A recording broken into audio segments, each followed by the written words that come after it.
మీరు spoken English మాట్లాడడం నెమ్మదిగా నేర్చుకోవాలి అనుకుంటే గణేష్ ఇన్ఫోవిడ్స్ ఛానల్ని సబ్స్క్రైబ్ చేసుకోండి. సబ్స్క్రైబ్ చేసుకున్న వెంటనే గంట గుర్తు కనిపిస్తుంది.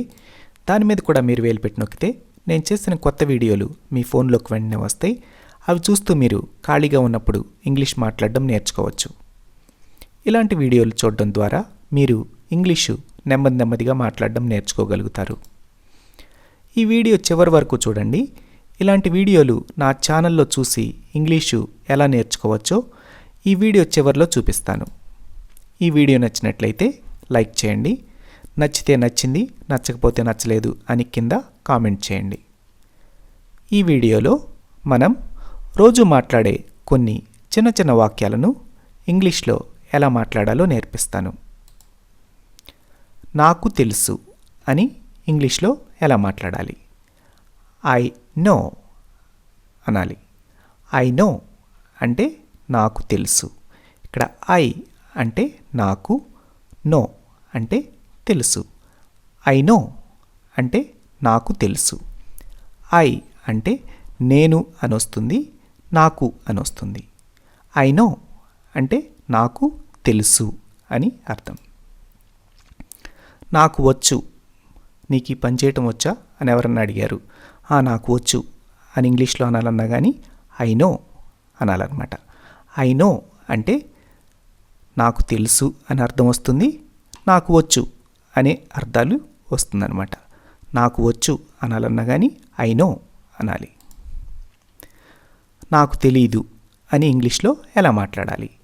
ఐ డోంట్ నో అనాలి. ఐ డోంట్ నో అంటే నాకు తెలియదు అని చెప్పడం అన్నమాట.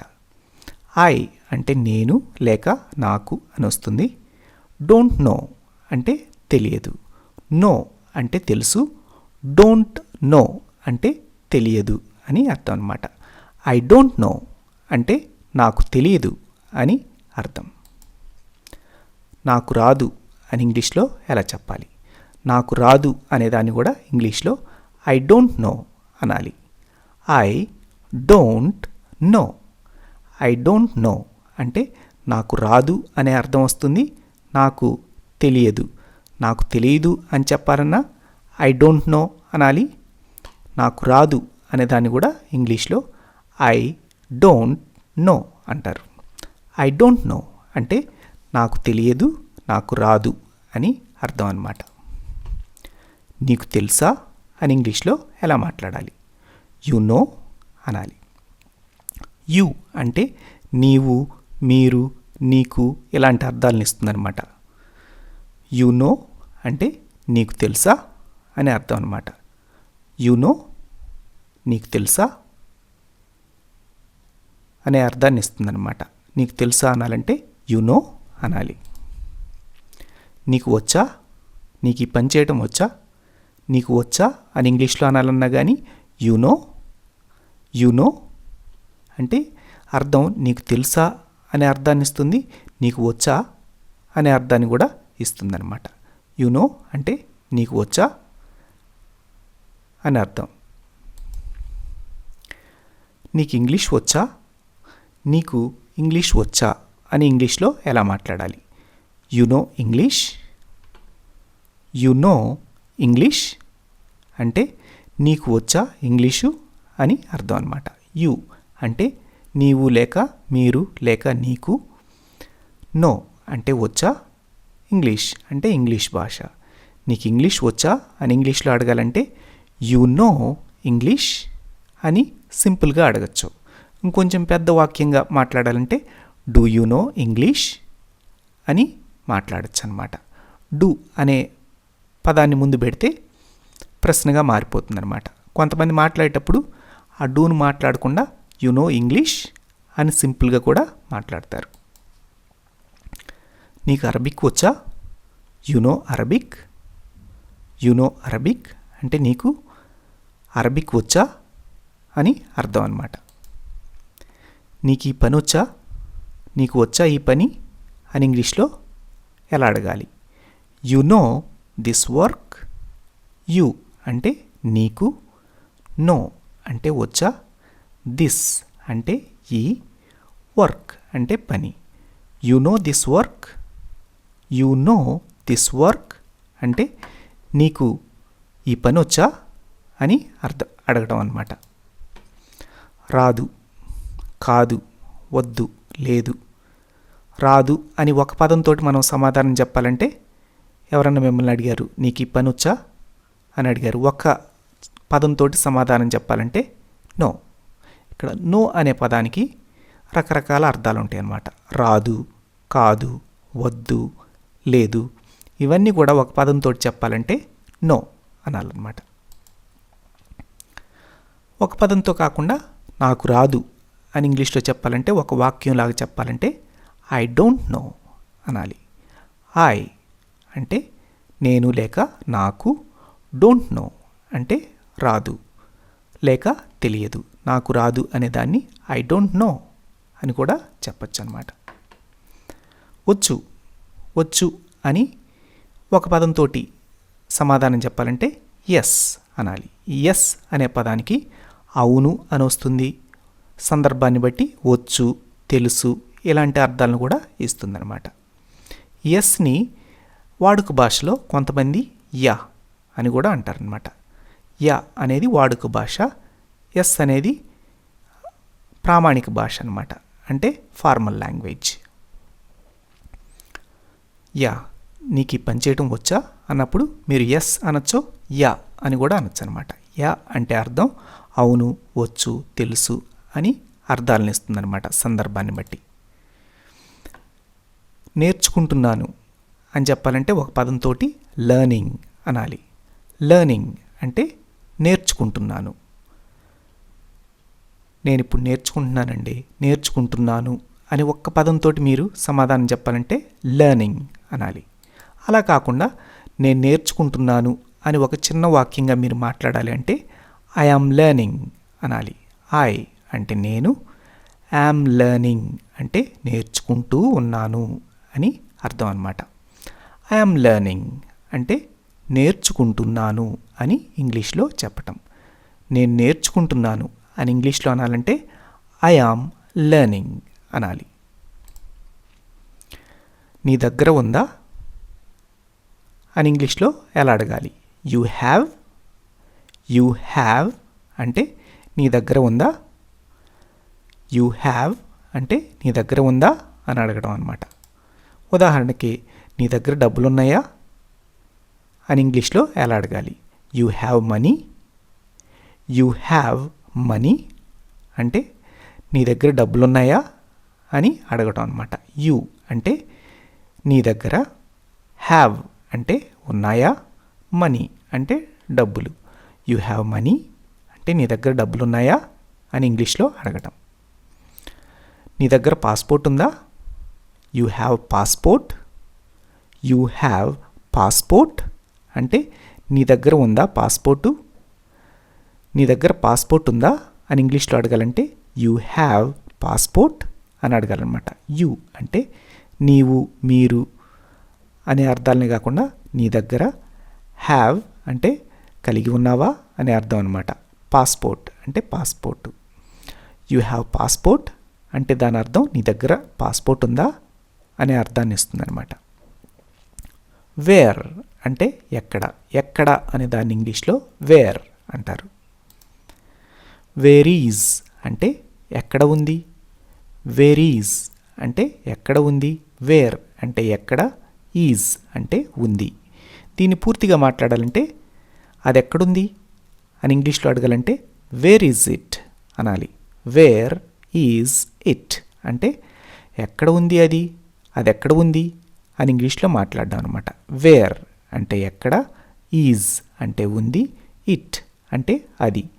వేర్ ఈజ్ ఇట్ అంటే అది ఎక్కడుంది అని ఇంగ్లీష్లో అడగడం అనమాట. ఉదాహరణకి పాస్పోర్ట్ ఎక్కడుంది అని ఇంగ్లీష్లో అడగాలంటే వేర్ ఈజ్ ద పాస్పోర్ట్ అనాలన్నమాట. వేర్ అంటే ఎక్కడ, ఈజ్ అంటే ఉంది, ద పాస్పోర్ట్ అంటే passport. Where is the passport అంటే పాస్పోర్ట్ ఎక్కడ ఉంది అని అడుగుతున్నారనమాట. అతను ఎక్కడున్నాడు అని ఇంగ్లీష్లో ఎలా మాట్లాడాలి? వేర్ ఈజ్ హీ అనాలి. వేర్ అంటే ఎక్కడ, ఈజ్ అంటే ఉన్నాడు, హీ అంటే అతను. అతను ఎక్కడున్నాడు అని ఇంగ్లీష్లో అడగాలంటే వేర్ ఈజ్ హీ అనాలి. వేర్ అంటే ఎక్కడ, ఈజ్ అంటే ఉన్నాడు, హీ అంటే అతను. వేర్ ఈజ్ హీ అనాలి. వేర్ ఈజ్ హీ అంటే అతను ఎక్కడున్నాడు అని ఇంగ్లీష్లో అడగడం అన్నమాట. తీసుకురా అని ఇంగ్లీష్లో అనాలంటే బ్రింగ్ అనాలి. బ్రింగ్ అంటే తీసుకురా. పాస్పోర్ట్ తీసుకురా అని ఎవరికన్నా చెప్పాలంటే బ్రింగ్ పాస్పోర్ట్ అనాలన్నమాట. బ్రింగ్ పాస్పోర్ట్ అంటే పాస్పోర్ట్ తీసుకురా అని ఇంగ్లీష్లో అడగడం అన్నమాట. బ్రాట్ అంటే తెచ్చాను. నేను తెచ్చానండి, తెచ్చాను అని ఇంగ్లీష్లో అనాలంటే బ్రాట్. బ్రాట్ అంటే తెచ్చాను. బ్రాట్ ఇట్ అంటే తెచ్చానది, అది తెచ్చాను అని ఇంగ్లీష్లో అనాలంటే బ్రాట్ ఇట్. నేను అది తెచ్చాను అని పూర్తి వాక్యంగా మాట్లాడాలంటే ఐ బ్రాట్ ఇట్ అంటే నేను తెచ్చాను. ఇక్కడ ఐ పెట్టుకుంటే నేను తెచ్చాను అది అనాలంటే ఐ బ్రాట్ ఇట్ అంటే నేను అది తెచ్చాను అని ఇంగ్లీష్లో చెప్పడం అన్నమాట. అదేవిధంగా కొనడం, కొను అని ఎదుటి వాళ్ళకి చెప్పాలంటే బై అనాలి. బై అంటే కొను అని చెప్పడం అన్నమాట. ఒక ఫోన్ కొను అని ఇంగ్లీష్లో చెప్పాలంటే బై ఏ ఫోన్ అనాలి. బై అంటే కొను, ఏ అంటే ఒక అన్నమాట. ఫోన్ అంటే ఫోను. బై ఏ ఫోన్ అంటే ఒక ఫోన్ కొను అని ఫ్రెండ్కి చెప్పడం అన్నమాట. బాట్, బాట్ అంటే కొన్నాను. బాట్ అంటే కొన్నాను లేక కొనెను అని చెప్పడం అన్నమాట. ఐ బాట్, ఐ బాట్ అంటే నేను కొన్నాను అని ఇంగ్లీష్లో చెప్పటం. ఐ బాట్ అంటే నేను కొన్నాను. ఐ బాట్ ఏ ఫోన్ అంటే నేను ఒక ఫోన్ కొన్నాను అని ఇంగ్లీష్లో చెప్పడం అన్నమాట. ఐ అంటే నేను, బాట్ అంటే కొన్నాను, ఏ అంటే ఒక, ఫోన్ అంటే phone. I bought a phone అంటే నేను ఒక ఫోన్ కొన్నాను అని ఇంగ్లీష్లో చెప్పడం. అంతా, అంతా అనేదాన్ని ఇంగ్లీష్లో ఎవ్రీథింగ్ అంటారనమాట. ఎవ్రీథింగ్ అంటే అంతా. సాధారణంగా గల్ఫ్లో పనిచేస్తున్న వాళ్ళు ఎవరినన్నా కనబడినప్పుడు అంత బాగుందా అని మాట్లాడుతూ ఉంటారు. ఈ వీడియో ముఖ్యంగా నేను గల్ఫ్లో పనిచేసే వాళ్ళకి ఉపయోగపడుతుందని చేస్తున్నాను. సాధారణంగా కలిసినప్పుడు అంతా సరిగ్గానే ఉందా అని మాట్లాడుతూ ఉంటారు. ఇలాంటి దాన్ని ఇంగ్లీష్లో ఎలా మాట్లాడాలి? ఎవ్రీథింగ్ ఈజ్ ఓకే అనాలన్నమాట. అంతా అనే దాన్ని ఎవ్రీథింగ్ అంటారు ఇంగ్లీష్లో. ఈజ్ అంటే ఉందా, ఓకే అంటే సరిగ్గా. ఎవ్రీథింగ్ ఈజ్ ఓకే అంటే అంతా సరిగ్గానే ఉందా అని అర్థం అన్నమాట. దీన్ని వేరే విధంగా కూడా మాట్లాడచ్చు. అంతా బాగానే ఉందా అని ఇంగ్లీష్లో అనాలంటే ఎవ్రీథింగ్ ఈజ్ ఫైన్. ఎవ్రీథింగ్ అంటే అంతా, ఈజ్ అంటే ఉందా, ఫైన్ అంటే బాగుగా. ఎవ్రీథింగ్ ఈజ్ ఫైన్ అంటే అంతా బాగానే ఉందా అని పలకరించుకోవడం అన్నమాట. రండి, రా అని ఇంగ్లీష్లో మాట్లాడాలంటే కమ్. కమ్ అంటే రా, రండి అని మాట్లాడడం. మీరు రండి, నువ్వు రా అని ఇంగ్లీష్లో అనాలంటే యూ కమ్ అనాలి. యూ అంటే నువ్వు లేక మీరు, కమ్ అంటే రండి, రా. అదే స్నేహితుడైతే రా అంటాం కదా, అదే కొంచెం గౌరవం ఇచ్చి మాట్లాడాలంటే రండి అంటాం. నువ్వు రా అని ఇంగ్లీష్లో అనాలంటే యూ కమ్ అనాలి. మీరు రండి అనాలన్నా కానీ యూ కమ్ అనాలన్నమాట. వెళ్ళు అని ఇంగ్లీష్లో అనాలంటే మీ స్నేహితుడిని వెళ్ళు అనాలంటే గో అనాలన్నమాట. గో అంటే వెళ్ళు. నువ్వు వెళ్ళు, మీరు వెళ్ళండి అని ఇంగ్లీష్లో అనాలంటే యు గో అనాలన్నమాట. యు అంటే నువ్వు లేక మీరు, గో అంటే వెళ్ళు. యు గో అంటే నువ్వు వెళ్ళు. ఇక్కడ అనే దాన్ని ఇంగ్లీష్లో హియర్ అంటారు. ఇక్కడ అనాలంటే హియర్ అనాలి. ఇక్కడ పెట్టు, ఇక్కడ ఉంచు అని ఇంగ్లీష్లో అనాలంటే కీప్ హియర్ అనాలి. కీప్ హియర్ అంటే ఇక్కడ ఉంచు, ఉంచు ఇక్కడ. ఇక్కడ పెట్టు అనాలంటే కీప్ హియర్ అనాలి. ఇక్కడ ఆపు అనాలంటే స్టాప్ హియర్ అనాలి. స్టాప్ హియర్ అంటే ఇక్కడ ఆపు అని అర్థం. అక్కడ అనే దాన్ని ఇంగ్లీష్లో దేర్ అంటారనమాట. దేర్ అంటే అక్కడ. అక్కడ పెట్టు, అక్కడ ఉంచు అని ఇంగ్లీష్లో అనాలంటే కీప్ దేర్ అనాలి. Keep there. కీప్ అంటే ఉంచు లేక పెట్టు, దేర్ అంటే అక్కడ. కీప్ దేర్ అంటే అక్కడ ఉంచు, అక్కడ పెట్టు అని ఇంగ్లీష్లో మాట్లాడడం అనమాట. ఎప్పుడు అని ఇంగ్లీష్లో అడగాలంటే వెన్ అనాలి. ఎప్పుడు అనాలంటే వెన్ అనాలి. ఎప్పుడు వచ్చావు 2 పదాలతోటి మాట్లాడాలంటే వెన్ కేమ్. వెన్ అంటే ఎప్పుడు, కేమ్ అంటే వచ్చావు. కేమ్ అంటే వచ్చావు. వెన్ కేమ్ అంటే ఎప్పుడు వచ్చావు. ఇది 2 పదాలతోటి మాట్లాడడం అనమాట. కొంచెం ప్రామాణికంగా మాట్లాడాలంటే వెన్ డిడ్ యూ కమ్ అట్లా మాట్లాడాలన్నమాట. అది పెద్ద వాక్యం.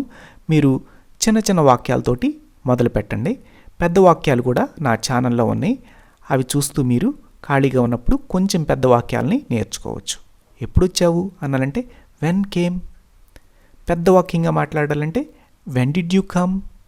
ఆ వాక్యాలని మీరు పై మెట్లో నేర్చుకోవచ్చు. ఇది అని ఇంగ్లీష్లో అనాలంటే దిస్. ఇది అని ఇంగ్లీష్లో అనాలంటే దిస్. ఈ దిస్ అనేదానికి ఇది, ఇటువైపు, ఇటువైపు అనేదాన్ని దిస్ సైడ్ అట్లా అంటారనమాట. ఇటు అనే అర్థాన్ని కూడా ఇది ఇస్తుందన్నమాట. ఇది అనాలంటే దిస్ అనాలంట అనమాట. ఇది తీసుకో అని ఇంగ్లీష్లో ఎలా అనాలి? Take this. Take this. Take అంటే తీసుకో, దిస్ అంటే ఇది. ఇది తీసుకో అని ఎవరికన్నా ఇంగ్లీష్లో చెప్పాలంటే టేక్ దిస్. టేక్ దిస్ అనాలి.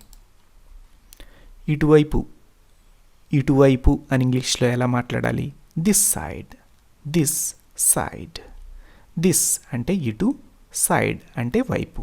దిస్ సైడ్ అంటే ఇటువైపు. అది, అది అని ఇంగ్లీష్లో అనాలంటే దట్. దట్ అనాలి. కొన్ని వాక్యాల్లో అటువైపు అనాలంటే ఈ దట్ అనేది అటు అనే అర్థాన్ని కూడా ఇస్తుందన్నమాట. అది తీసుకో అని ఇంగ్లీష్లో ఎలా అనాలి? Take that. టేక్ దాట్ అంటే అది తీసుకో అని చెప్పడం అనమాట. దాన్ని టేక్ ఇట్ అని కూడా మాట్లాడచ్చు. ఇక్కడ ఇట్ అన్నా కానీ అది, ఇది అనే అర్థాలను ఇస్తుంది అనమాట. ఈ ఇట్ అన్నా కానీ అది అనాలంటే దట్ ఉపయోగించవచ్చు, ఇట్ ఉపయోగించవచ్చు. టేక్ దాట్ అన్నా కానీ అది తీసుకో.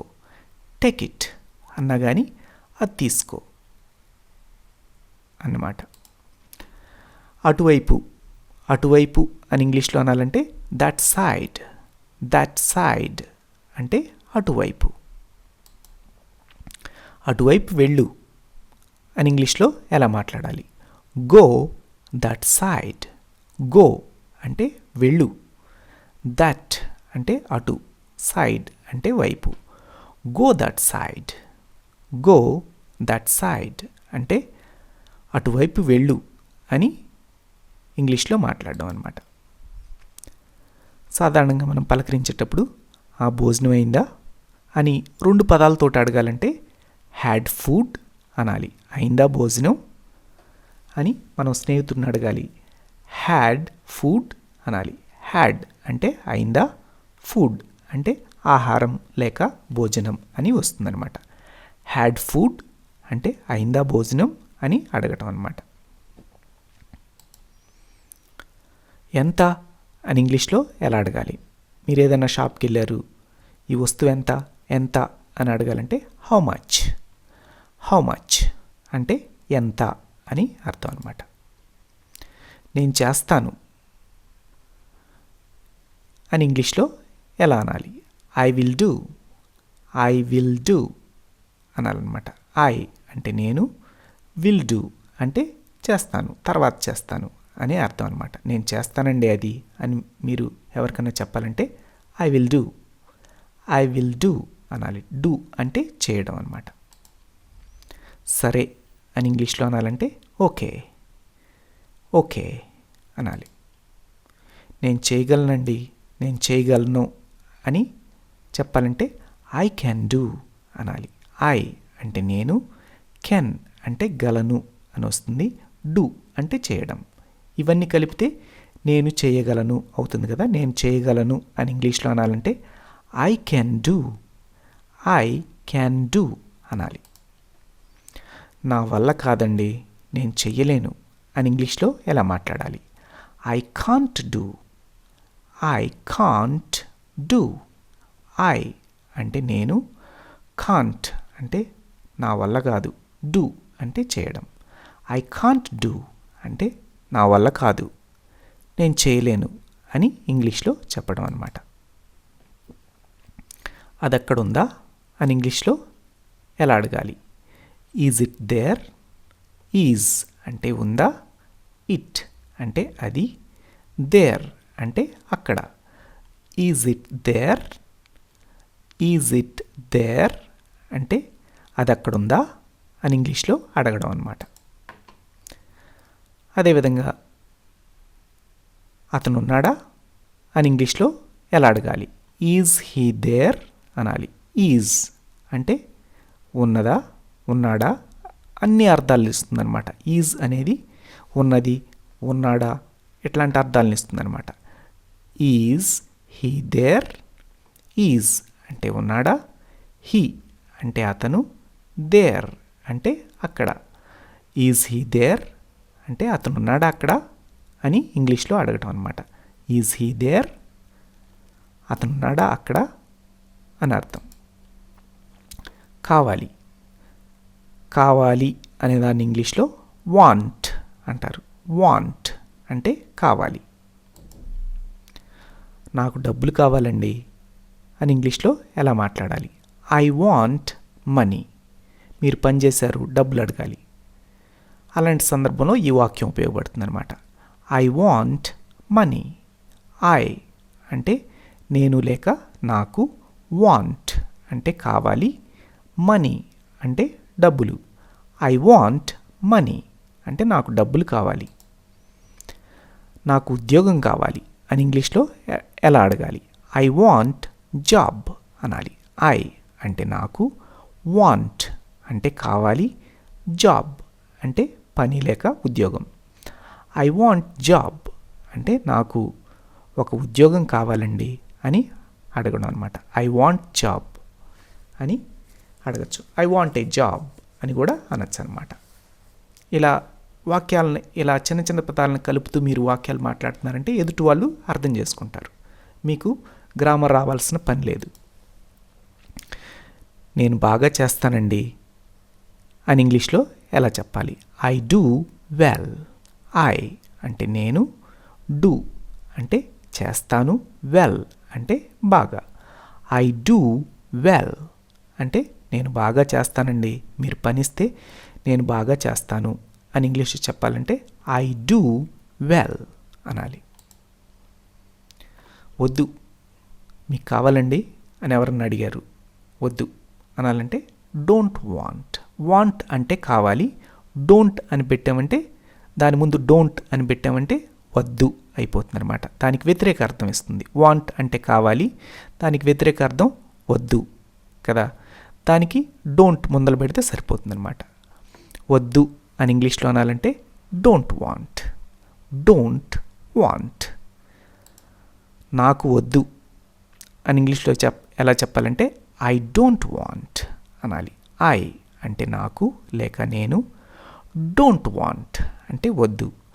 ఐ డోంట్ వాంట్ అంటే నాకు వద్దు అని ఇంగ్లీష్లో చెప్పడం అన్నమాట. ఇవ్వు, ఇవ్వండి అని ఇంగ్లీష్లో అనాలంటే గివ్. గివ్ అంటే ఇవ్వు, ఇవ్వండి అనడం అన్నమాట. నాకు ఇవ్వండి అని ఇంగ్లీష్లో మాట్లాడాలంటే గివ్ మీ అనాలి. గివ్ అంటే ఇవ్వండి, మీ అంటే నాకు. గివ్ మీ అంటే నాకు ఇవ్వండి అని అడగడం. గేవ్ అంటే ఇచ్చాను, ఇచ్చాను, ఇచ్చాడు, ఇచ్చింది, ఈ 3 అర్థాలను ఇస్తుందన్నమాట. ఇవ్వడం అయిపోయిన దాన్ని గేవ్ అంటారు. గేవ్ అంటే ఇచ్చాను, ఇచ్చాడు, ఇచ్చింది. ఇచ్చాను అని ఒక పదంతో చెప్పాలంటే గేవ్. గేవ్ అంటే ఇచ్చాను, ఆ సందర్భాన్ని బట్టి ఇచ్చాను లేక ఇచ్చాడు, ఇచ్చింది ఇలా అర్థం చేసుకుంటూ ఉండాలన్నమాట. I gave. ఐ గేవ్ అంటే నేను ఇచ్చాను, నేను ఇచ్చాను అనాలంటే ఐ గేవ్ అనాలి. ఐ అంటే నేను, గేవ్ అంటే ఇచ్చాను. గేవ్ మీ అంటే ఇచ్చాడు నాకు, ఇచ్చింది నాకు. ఇలా 2 అర్థాలను ఇస్తుందన్నమాట. Gave me. గేవ్ అంటే ఇచ్చాడు లేక ఇచ్చింది, మీ అంటే నాకు. దీన్ని పూర్తి వాక్యంగా మనం మాట్లాడాలంటే he gave me. He gave me. He అంటే అతను, గేవ్ అంటే ఇచ్చాడు, మీ నాకు. అతను నాకు ఇచ్చాడండి అని ఇంగ్లీష్లో ఎలా మాట్లాడాలంటే హీ గేవ్ మీ అనాలి. హీ గేవ్ మీ అంటే అతను నాకు ఇచ్చాడు అని చెప్పడం అన్నమాట. ఆమె నాకు ఇచ్చింది అని ఇంగ్లీష్లో మాట్లాడాలంటే షీ గేవ్ మీ. షీ అంటే ఆమె, గేవ్ అంటే ఇచ్చింది, మీ అంటే నాకు. She gave me. She gave me అంటే ఆమె నాకు ఇచ్చింది అని ఇంగ్లీష్లో చెప్పడం. గేవ్ హిమ్ అంటే ఇచ్చాను అతనికి. గేవ్ అంటే ఇచ్చాను అతనికి. గేవ్ అంటే ఇచ్చాను, హిమ్ అంటే అతనికి. దీన్ని పూర్తి వాక్యంలో మాట్లాడాలంటే ఐ గేవ్ హిమ్ అంటే అర్థం నేను అతనికి ఇచ్చాను అని అర్థం అన్నమాట. ఐ అంటే నేను, గేవ్ ఇచ్చాను, హిమ్ అంటే అతనికి. I gave him. I gave him అంటే నేను అతనికి ఇచ్చాను అని ఇంగ్లీష్లో చెప్పడం అన్నమాట. ఏమైంది అని ఇంగ్లీష్లో ఎలా అడగాలి? What happened. What happened. What అంటే ఏమి లేక ఏమిటి. హ్యాపెండ్ అంటే అయింది. వాట్ హ్యాపెండ్ అంటే ఏమైంది. ఏమవలేదండి అని ఇంగ్లీష్లో చెప్పాలంటే నథింగ్ అనాలి. నథింగ్ అంటే ఏమవలేదు అని చెప్పటం, ఏమీ లేదు అని చెప్పాలన్నా కానీ నథింగ్ అనాలన్నమాట ఇంగ్లీష్లో. ఏమవలేదండి, ఏం లేదండి అని ఇంగ్లీష్లో అనాలంటే నథింగ్ అంటే సరిపోతుంది అన్నమాట. అది చేయండి అనాలంటే డూ ఇట్ అనాలి. డూ అంటే చేయడం, ఇట్ అంటే అది. అది చేయండి అని ఇంగ్లీష్లో అనాలంటే డూ ఇట్ అనాలి. చెయ్యలేదు అనేదాన్ని did not do. Did not do అంటే చెయ్యలేదు. డిడ్ నాట్ డూ అంటే చేయలేదు. హీ డిడ్ నాట్ డూ అంటే అతను చెయ్యలేదు అని ఇంగ్లీష్లో చెప్పాలంటే హీ డిడ్ నాట్ డూ అనాలి. హీ అంటే అతను, డిడ్ నాట్ డూ అంటే చెయ్యలేదు అని చెప్పడం అన్నమాట. ఆమె చేయలేదు అని ఇంగ్లీష్లో ఎలా మాట్లాడాలి? ఆమె అనేదాన్ని షీ అంటారు కదా. షీ డిడ్ నాట్ డూ అనాలి. షీ డిడ్ నాట్ డూ అంటే ఆమె చెయ్యలేదు అని ఇంగ్లీష్లో చెప్పడం. తొందరగా అనేదాన్ని ఇంగ్లీష్లో క్విక్లీ అంటారు. తొందరగా అనేదాన్ని క్విక్లీ అంటారు. తొందరగా రా, తొందరగా రండి అని ఇంగ్లీష్లో చెప్పాలంటే కమ్ క్విక్లీ. కమ్ అంటే రా లేక రండి, క్విక్లీ అంటే తొందరగా. కమ్ క్విక్లీ అంటే రా తొందరగా అని ఇంగ్లీష్లో మాట్లాడడం. తొందరగా చెయ్యి అని ఇంగ్లీష్లో అనాలంటే డూ క్విక్లీ. డూ అంటే చెయ్యి, క్విక్లీ అంటే తొందరగా. తొందరగా చెయ్యి అని ఇంగ్లీష్లో అనాలంటే డూ క్విక్లీ అనాలి. తొందరగా వెళ్ళు అని ఇంగ్లీష్లో అనాలంటే గో క్విక్లీ అనాలి. గో అంటే వెళ్ళు, క్విక్లీ అంటే తొందరగా. గో క్విక్లీ అంటే తొందరగా వెళ్ళు అని చెప్పడం. నెమ్మదిగా అనేదాన్ని ఇంగ్లీష్లో స్లోలీ అంటారు. స్లోలీ అంటే నెమ్మదిగా. నెమ్మదిగా వెళ్ళు, అని ఇంగ్లీష్లో చెప్పాలంటే గో స్లోలీ. గో స్లోలీ అంటే నెమ్మదిగా వెళ్ళి. మీరు వీడియో చూశారు కదా, మీకు ఈ వీడియో నచ్చినట్లయితే ఇక్కడ లైక్ బటన్ మీద క్లిక్ చేయండి. తర్వాత ఛానల్లో ఇదివరకు వీడియోలు చూడాలంటే ఇక్కడ గణేష్ ఇన్ఫోవర్డ్స్ అని ఉంది కదా, దీని మీద మీరు వేలు పెట్టి నొక్కండి. నేను చేసిన ఇదివరకు వీడియోలు కనిపిస్తాయి. మీరు ఇంగ్లీషు మొదటి పదం నుంచి కూడా నేర్చుకోవచ్చు. మీ స్థాయిని బట్టి, మీరు నేర్చుకునే దాన్ని బట్టి రకరకాల వీడియోలు ఇక్కడ ఉన్నాయి. మీకు ఏ వీడియో కావాలంటే ఆ వీడియో మీద వేలు పెట్టి నొక్కితే ఆ వీడియో ప్లే అవుతుంది. అవి చూసి మీరు ఇంగ్లీష్ మాట్లాడడం నేర్చుకోవచ్చు. Okay, thanks for watching.